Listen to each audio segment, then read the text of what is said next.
네, 여러분 반갑습니다. 네. 2025년이 저물어 갑니다. 한 해를 돌아보며 감사한 일이 많지만 사실은 아쉬운 점이 한 가지 있습니다. 그것은 우리 교회에 새로운 신자가 더해지지 않은 것입니다. 물론 새로운 생명이 태어났어요. 감사한 일이죠. 또 교회를 떠난 사람이 없다는 사실도 감사한 일입니다. 그렇지만 예수님을 믿고 더해지는 사람이 없었다는 것은 뭔가 우리에게 좀 유감스러운 일이고 안타까운 일이라고 생각합니다. 왜냐하면 교회가 존재하는 목적이 바로 전도이기 때문입니다. 우리는 사람들에게 예수 그리스도의 복음을 전하여 구원으로 인도해야 할 책임이 있습니다. 물론 요즘 전도가 참 어렵습니다. 우리나라의 교회 숫자가 점점 줄어들고 있는 거 다 아실 겁니다. 수많은 교회들이 문을 닫았고요. 또 나라의 경제가 어려운 만큼 재정적으로 위기를 겪고 있는 교회가 참 많이 있습니다. 성장은커녕 유지하고 있는 것만도 감사해야 할 그런 상황일지도 모르겠습니다. 그렇지만 주님이 우리에게 맡기신 그 사명이 전도라는 사실을 잊지 말아야 하겠습니다. 자, 오늘 우리가 살펴볼 요한복음 1장을 보면요, 제자들이 예수님을 처음으로 만나는 장면이 그려져 있습니다. 자, 이스라엘 백성이 오랫동안 기다려왔던 자신들의 왕, 구원자, 그 메시아를 만났다는 그 기쁨이 여기에 들어있지요. 예수님을 만난 이 제자들의 인생은 앞으로 180도 달라질 것이었습니다. 이런 기쁨과 감격을 그 제자들 중에 한 사람이었던 안드레의 입을 통해 이렇게 잘 표현되어 있습니다. 우리가 메시아를 만났다라는 것입니다. 그는 이 놀랍고 흥분되는 소식을 제일 먼저 자기의 형 베드로에게 전하며 그를 주님 앞으로 인도하죠.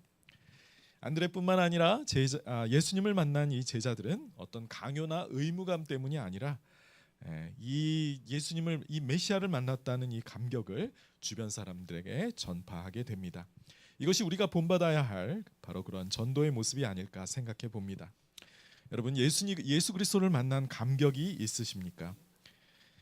그래서 그분을 내가 사랑하는 사람에게 전하지 않을 수 없다고 느끼고 계십니까?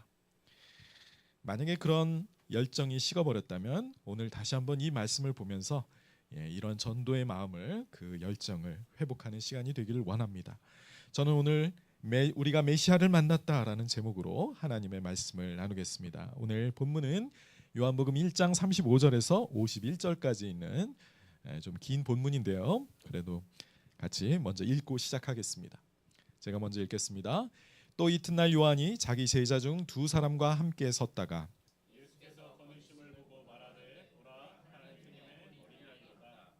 두 제자가 그의 말을 듣고 예수를 따르거늘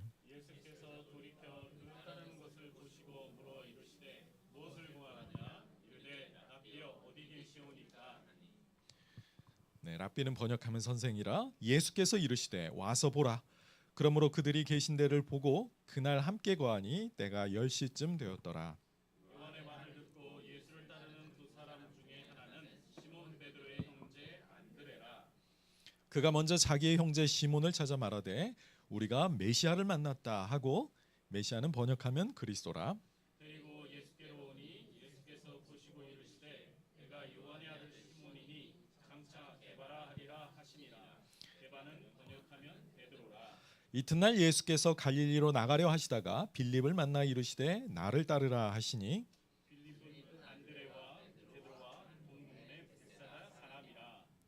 빌립이 나다나엘을 찾아 이르되 모세가 율법에 기록하였고 여러 선지자가 기록한 그 일을 우리가 만났으니 요셉의 아들 나사렛 예수니라.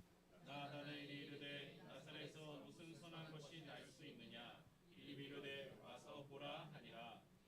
예수께서 나다나엘이 자기에게 오는 것을 보시고 그를 가리켜 이르시되 보라, 이는 참으로 이스라엘 사람이라. 그 속에 간사한 것이 없도다.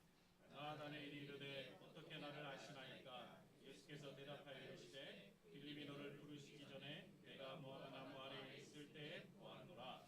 나다나엘이 대답하되 랍비여, 당신은 하나님의 아들이시오 당신은 이스라엘의 임금이로소이다.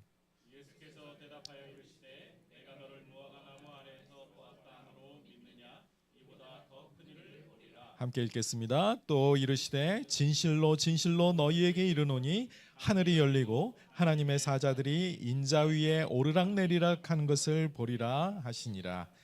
아멘. 자, 요한복음 1장 1절에서 18절까지가 요한복음 전체의 서론이었습니다. 거기서 요한은 예수님을 독생하신 하나님, 그리고 인간의 몸을 입고 오신 그 분으로 소개를 했었지요. 그리고 나서 19절부터 본문이 시작됩니다.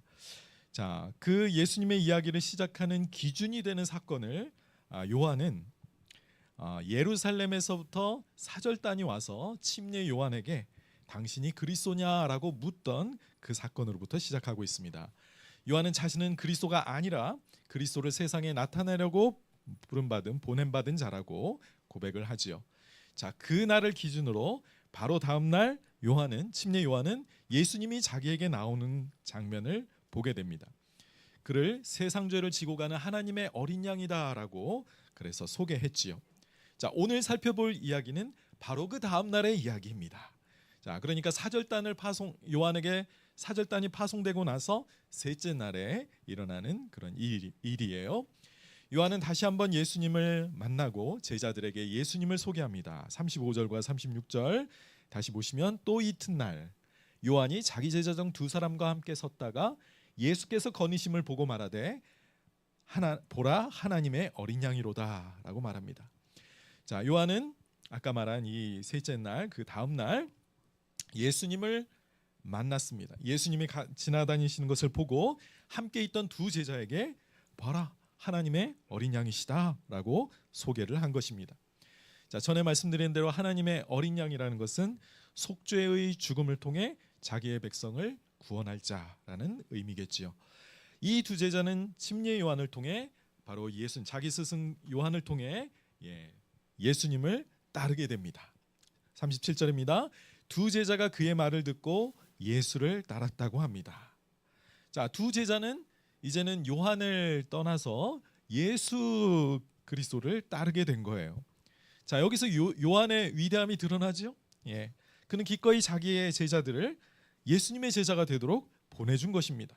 보통 사람이라면 이기심 때문에 또 편협한 마음 때문에 이러기가 쉽지 않습니다. 그렇지만 요한은 예수님이 누구이고 이분이 얼마나 위대한 분인가를 알았기 때문에 기꺼이 자기의 제자들을 예수님께로 보내주었던 거죠. 자, 예수님은 자기를 따라오는 요한의 제자들에게 먼저 말을 거십니다. 38절이에요. 예수께서 돌이켜 그 따르는 것을 보시고 물어 이르시되 무엇을 구하느냐 이르되 랍비여 어디 계시오니까 하니 랍비는 번역하면 선생이라 그랬습니다. 자, 예수님은 그들이 따라오는 것을 보고 돌이켜서 무엇을 구하느냐라고 물어보십니다. 꼭 이것을 몰라서 물어본다기보다 그들이 원하는 것을 자신에게 먼저 말을 걸고 물을 수 있도록 친절하게 예수님이 말문을 여신 것이라고 볼 수 있겠죠. 자, 두 사람은 예수님에 대해서 궁금한 점이 많았을 것입니다. 그러나 일단 먼저 랍비여 어디 계십니까? 라는 질문으로 시작합니다. 랍비는 문자적으로는 큰 자, 나의 큰 자라는 뜻인데요. 유대인들이 선생님을 부를 때 쓰는 호칭입니다.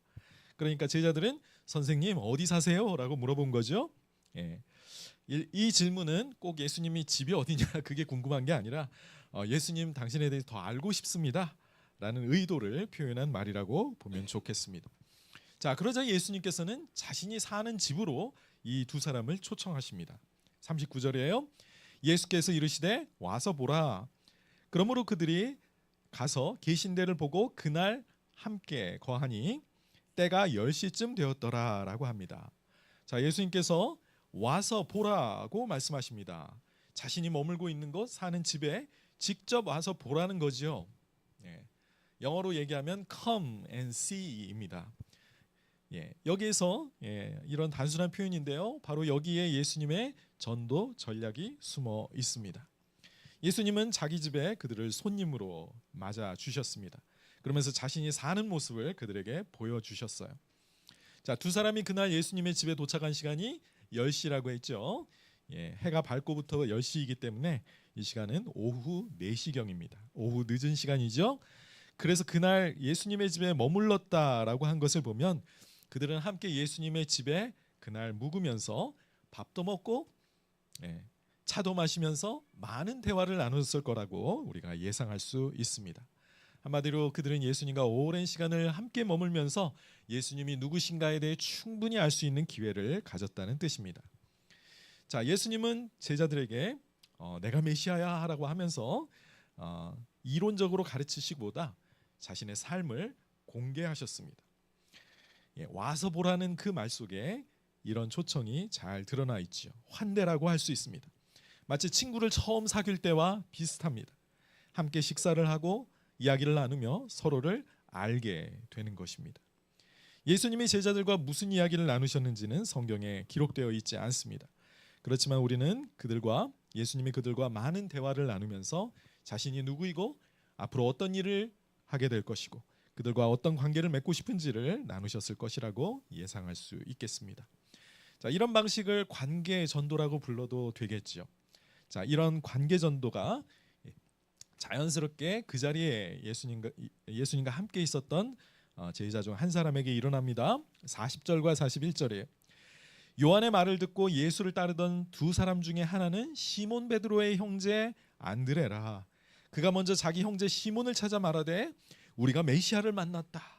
메시아는 번역하면 그리스도라라고 말합니다.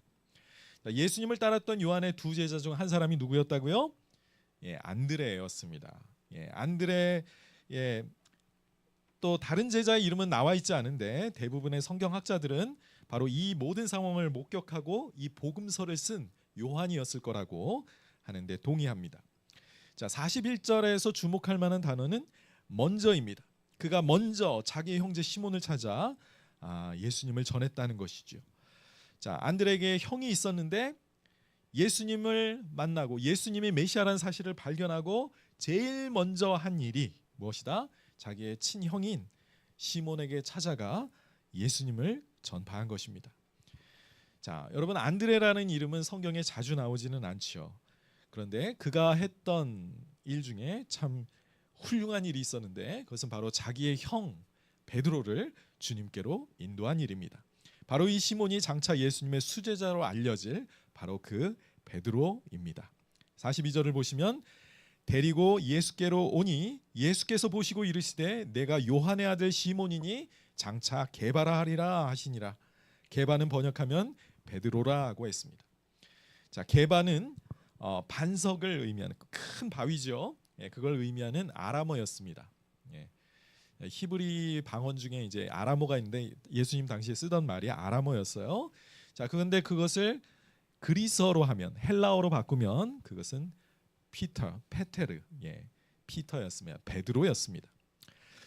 예수님은 베드로를 처음 만나실 때 바로 그가 어떤 인물이 될지를 그의 이름을 바꿔주시면서 별명을 지어주시면서 말씀하신 것이죠.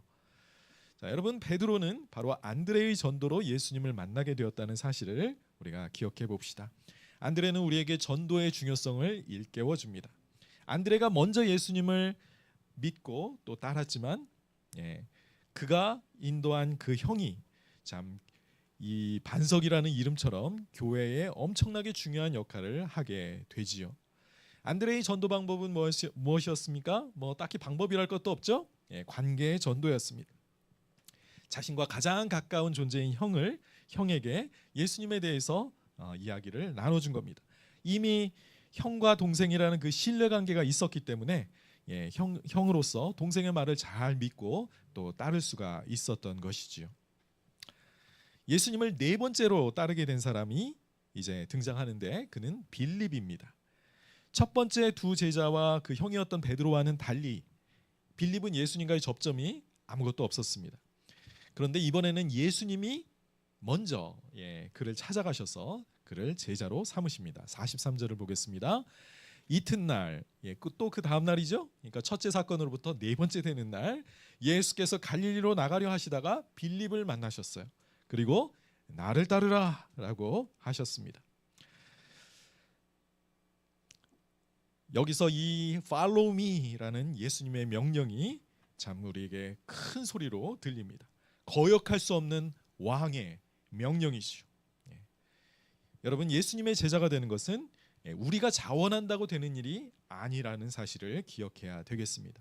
예수님이 우리를 부르십니다. 나를 따라오너라. 예수님의 주권적인 부르심 때문에 예수님과 우리 사이의 관계가 형성된 것이죠. 자, 바로 이 사실을 요한은 뒤에 가서 한 번 더 분명하게 강조를 하는데요. 15장 16절에 이렇게 말씀합니다. 너희가 나를 택한 것이 아니요 내가 너희를 택하여 세웠나니 이는 너희로 가서 열매를 맺게 하고 또 너희 열매가 항상 있게 하여 내 이름으로 아버지께 무엇을 구하든지 다 받게 하려 함이라 그랬습니다. 자, 여러분, 우리가 예수님을 믿고 따를 수 있는 이유가 무엇입니까? 물론 내가 따르기로 결심한 것 같지만 그 전에 예수님이 나를 먼저 선택하시고 나를 불러주셨기 때문입니다.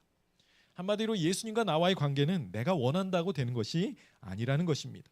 주님이 우리를 택하시고 불러주셔야 가능해지는 그런 관계라는 것이죠. 그런데 주님이 우리를 부르실 때는 여기 보세요. 그냥 아무런 목적도 없이 그냥 불러주시는 게 아니라 우리를 위한 아주 원대한 계획을 가지고 계신 거죠. 열매를 맺고 또 기도하면 무엇이든지 이루어지는 그런 삶을 살아가도록 우리를 불러주셨습니다. 그러니 여러분, 우리가 예수님을 믿고 그분의 제자가 된다는 것은 얼마나 영광스러운 일입니까? 이 빌립은 이 이름도 없던 이 청년이 예수님과 만났고 예수님께 발견되어 예수님께서 그를 제자로 불러주셨으니 얼마나 큰 영광입니까? 그는 기꺼이 이 예수님을 따라갑니다. 자, 그런데 빌립은 이미 안드레와 베드로 형제와 같은 동네 출신으로서 서로 잘 아는 사이였다고 되어 있어요. 44절입니다. 없나요? 넘겨주세요. 빌립은 안드레와 베드로와 한 동네 베세데 사람이라고 되어 있습니다. 자, 여기서 이미 제자들끼리 어느 정도 친밀한 관계가 형성되어 있었던 것을 봅니다. 자, 우리는 예수님께 부름받아 예수님의 제자로 살아가지만 나보다 먼저 믿은 다른 사람들과의 관계 속으로 들어가기도 합니다. 자, 신앙생활이라는 건 뭐예요? 우리와 예수님과의 관계이기도 하지만 내가 다른 성도들과 맺는 그런 관계이기도 합니다.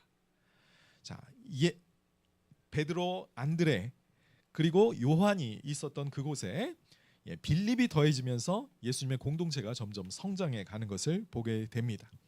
자, 예수님을 갓 만난 이 빌립도 또 안드레처럼 관계 전도를 합니다. 누구에게 할까요? 이번에는 5번째 제자인데요. 그는 자기 친구 나다나엘이었습니다. 45절에 보면 빌립이 나다나엘을 찾아 이르되 모세가 율법에 기록하였고 여러 선지자가 기록한 그 일을 우리가 만났으니 요셉의 아들 나사렛 예수니라고 합니다. 자, 빌립은 나름대로 성경을 근거로 모세 율법과 선지자에 기록한 그 메시아를 우리가 만났다, 내가 만났다라고 하면서 나사렛 예수님을 소개합니다. 자, 그런데 이 빌립의 전도를 받은 나다나엘이 회의적인 반응을 보입니다. 46절에요. 나다나엘이 이르되 나사렛에서 무슨 선한 것이 날 수 있겠느냐라고 말합니다. 자, 나사렛은 사실 구약에서는 언급된 적도 없는 그런 작은 동네였습니다. 그런 동네에서 어떻게 왜 이 이스라엘의 왕 메시아께서 나오신다는 말이냐라고 말했던 거죠. 자, 사실 예수님의 진짜 고향은 베들레헴이었지만 빌립은 아직 그런 디테일한 것까지는 알고 있지 못했던 것이죠. 그저 예수님이 나사렛에서 오셨다고 하니까 나사렛 예수라고 그 친구에게 소개했던 것입니다. 빌립은 아마 더 이상 이 성경을 잘 아는 이 나다나엘에게 할 말이 없어진 것 같습니다. 그렇지만 그는 친구와 논쟁하지 않고 직접 예수님을 만나보라고 그를 초청하지요. 46절 하반절에 빌립이 이르되 와서 보라 하니라 그랬습니다. 자, 빌립은 더 이상 말이 필요 없습니다. 친구에게 네가 직접 와서 한번 봐라라고 말씀합니다. 다시 한번 come and see라는 그 어구가 여기서 반복됩니다. 자, 성경에서 어떤 표현이 반복될 때는 중요하기 때문이겠죠. 이 저자가 지금 말하고 싶은 점이 바로 여기에 들어 있습니다. 요한은 예수님과 동일한 빌립의 전도 방식에 한번 우리가 주목해 보라고 우리를 초청하고 있습니다. 자, 지금까지는 제자들과 예수님 사이의 대화가 전혀 기록되어 있지 않았지만 나다나엘과 예수님 사이에 오간 대화가 비교적 상세히 오늘 본문에 나와 있습니다.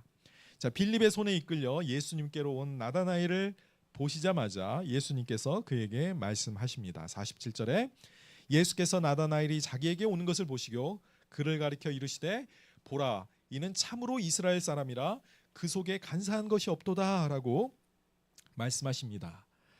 자, 나다나엘, 너는 진정한 이스라엘 사람이야라고 말하시면서 너의 속에는 간사한 것이 없구나라고 말했어요.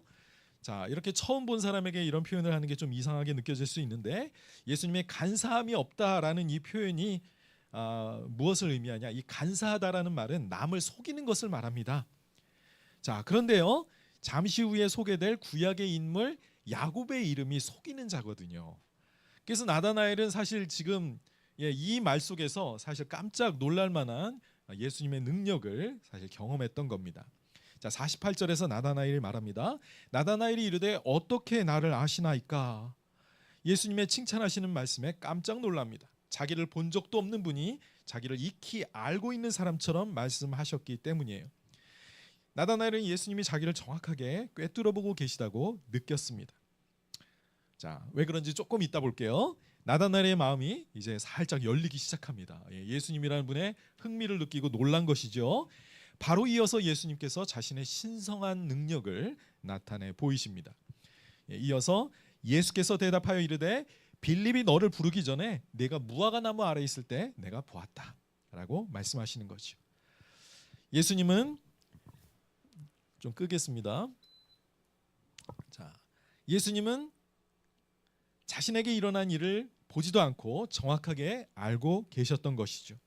이 말씀에 나다나엘은 더 이상 그의 모든 의문이 사라지고 바로 예수님을 메시아라고 고백하게 됩니다. 49절에요.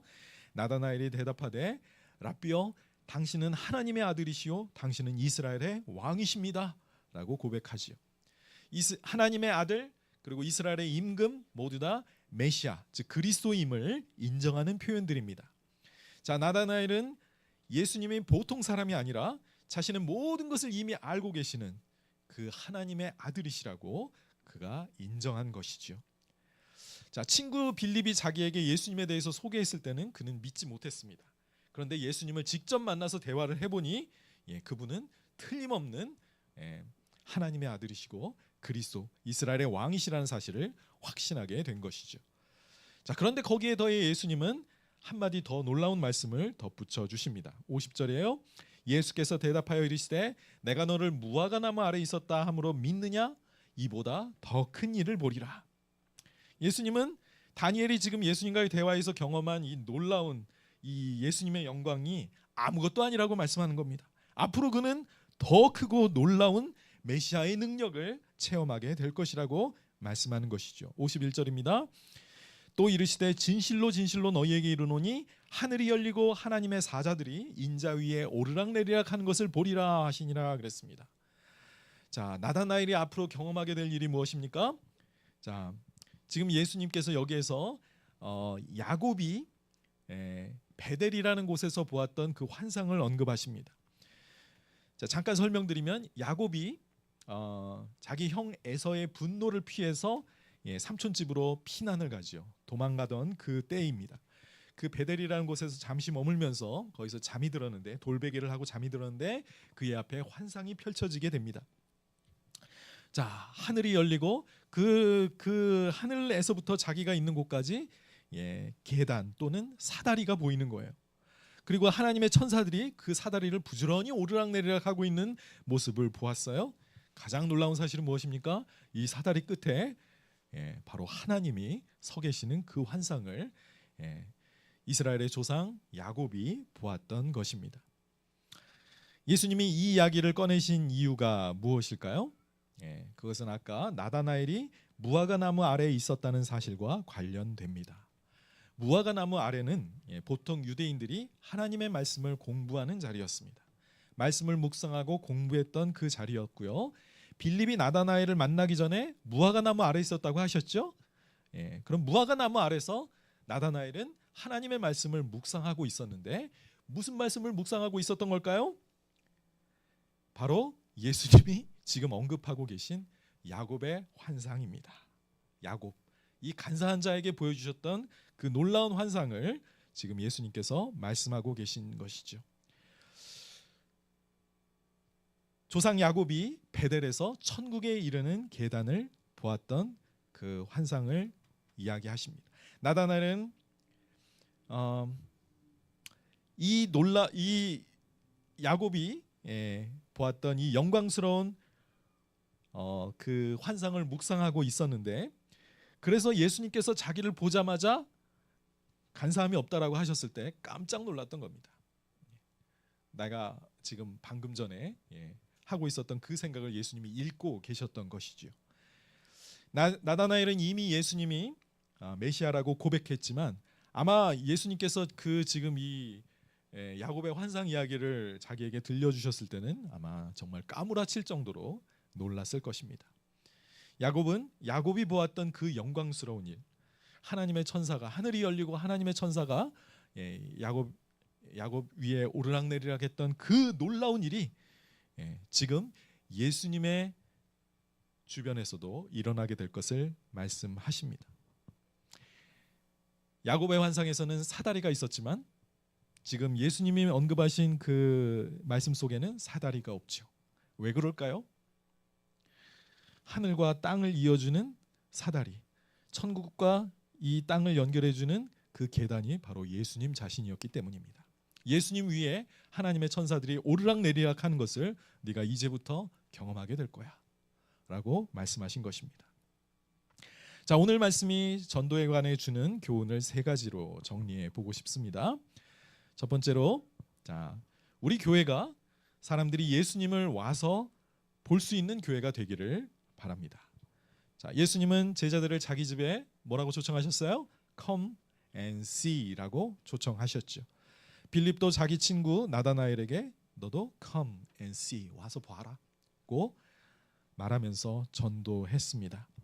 자, 예수님은 자기가 사는 집으로 제자들을 초대하시고 함께 식사하고 차를 마시며 그들에게 믿음을 심어 주셨습니다. 여러분, 지금 우리는 사람들을 어디로 와보라고 해야 될까요? 예수님은 세상에 계시지 않습니다.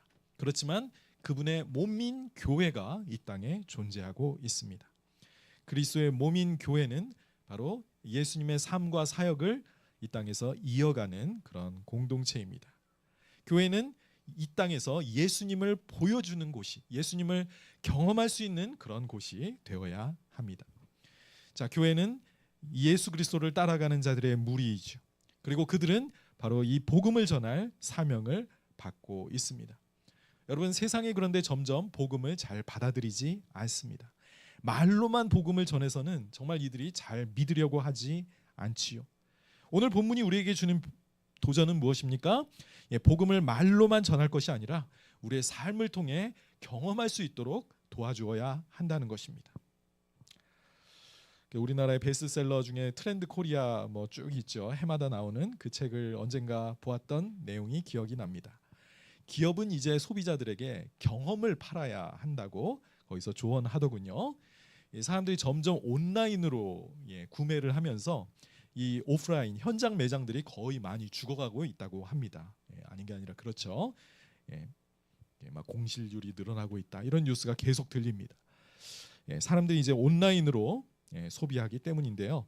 그럼에도 불구하고 이 오프라인 매장, 이 현장 매장만이 줄 수 있는 그런 메리트가 있다고 합니다. 그것은 무엇이냐?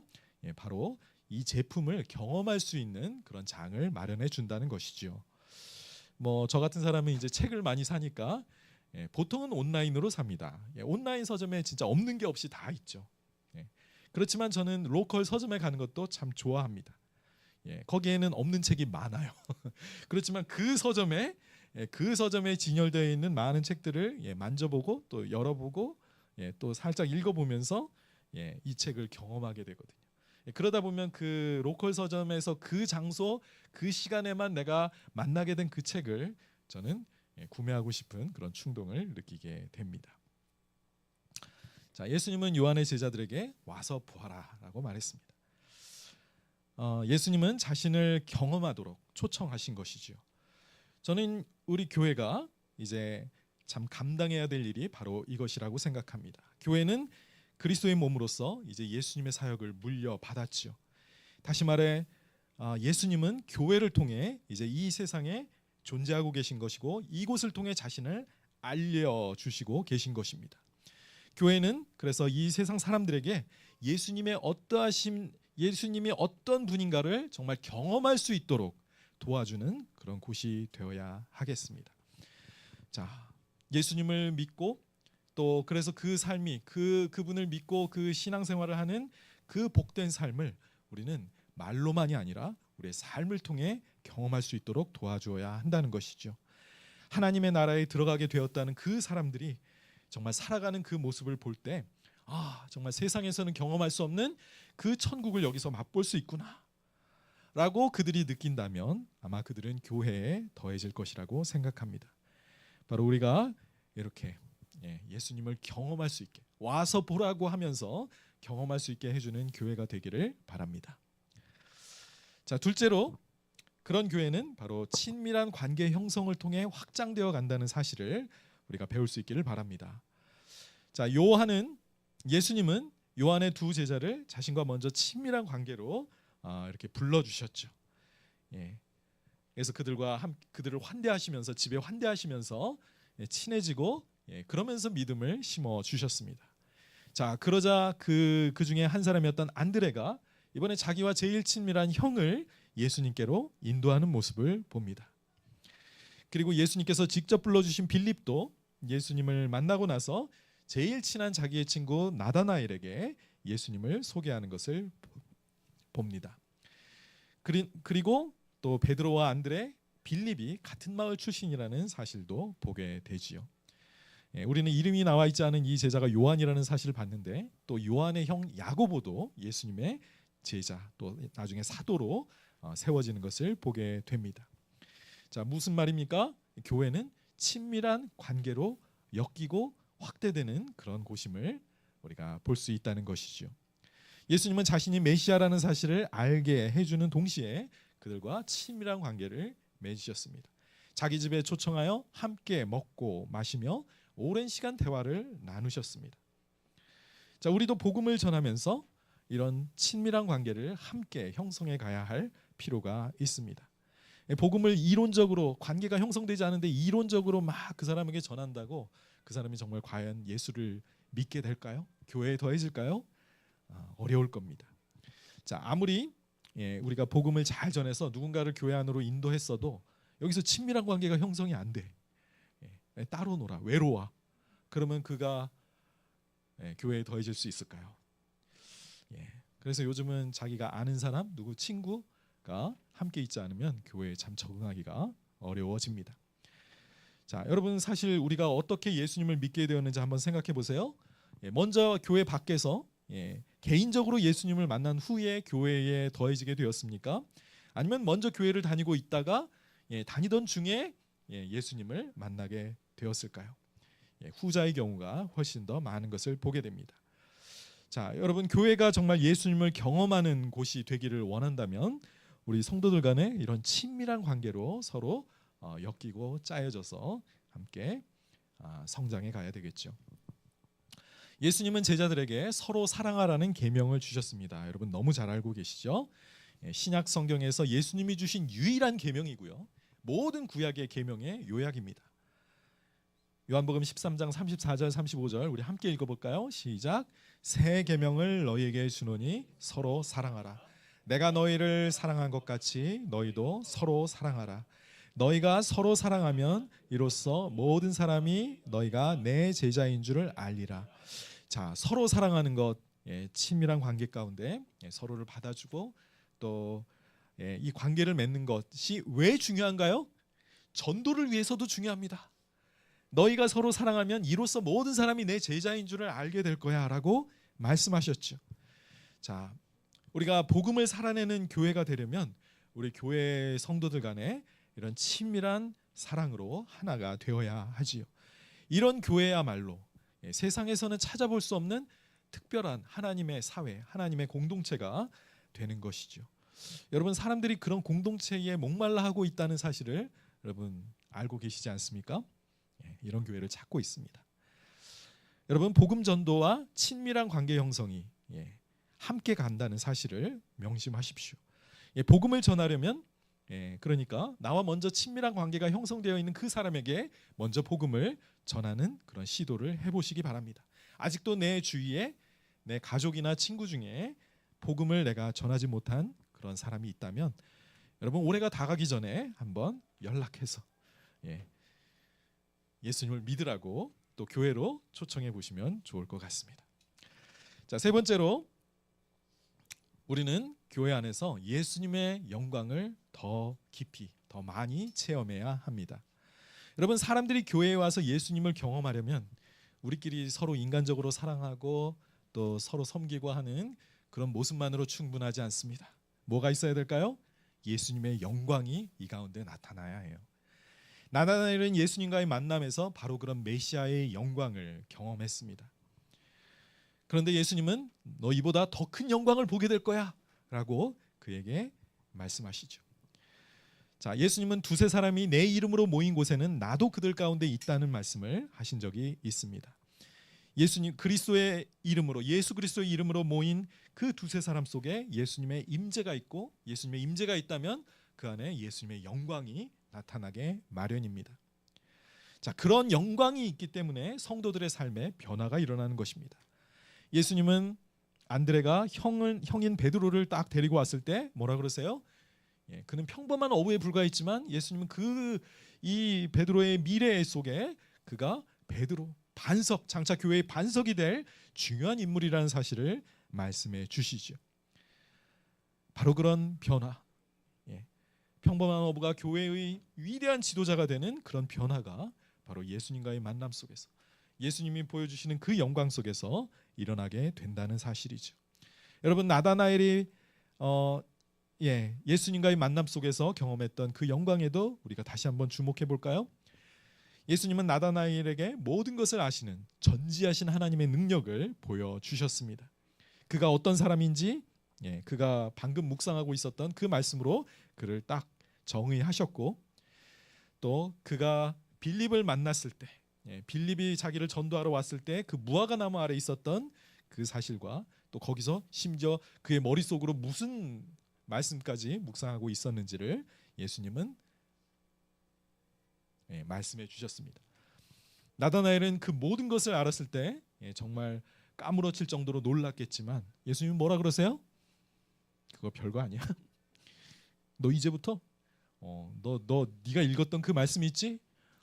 야곱이 하늘이 열리고 천국의 계단이 내려와서 하나님의 천사들이 이 땅과 천상을 오르락내리락 하는 그 환상이 너 앞으로 나를 통해 일어나는 것을 보게 될 거야.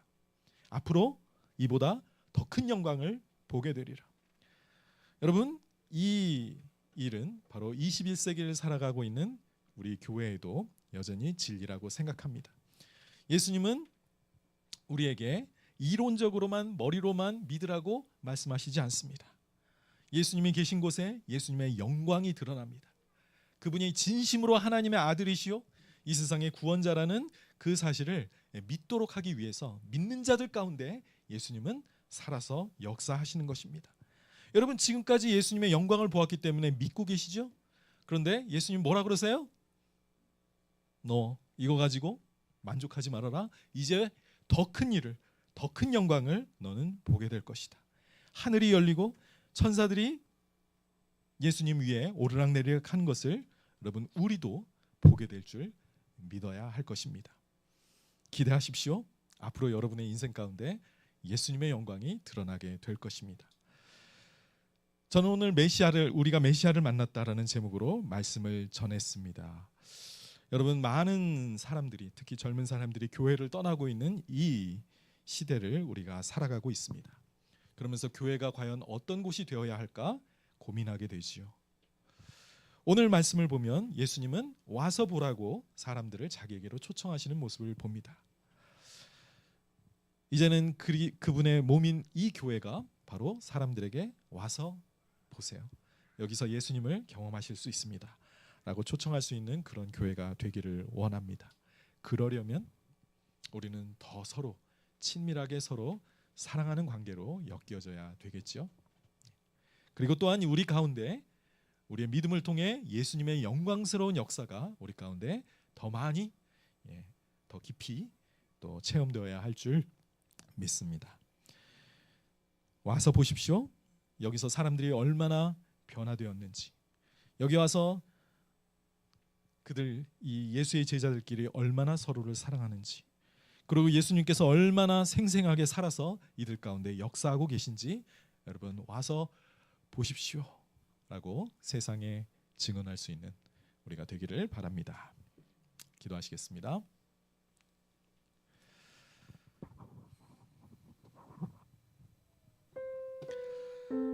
자, 여러분 오늘 말씀 들으면서 무슨 생각을 하셨습니까?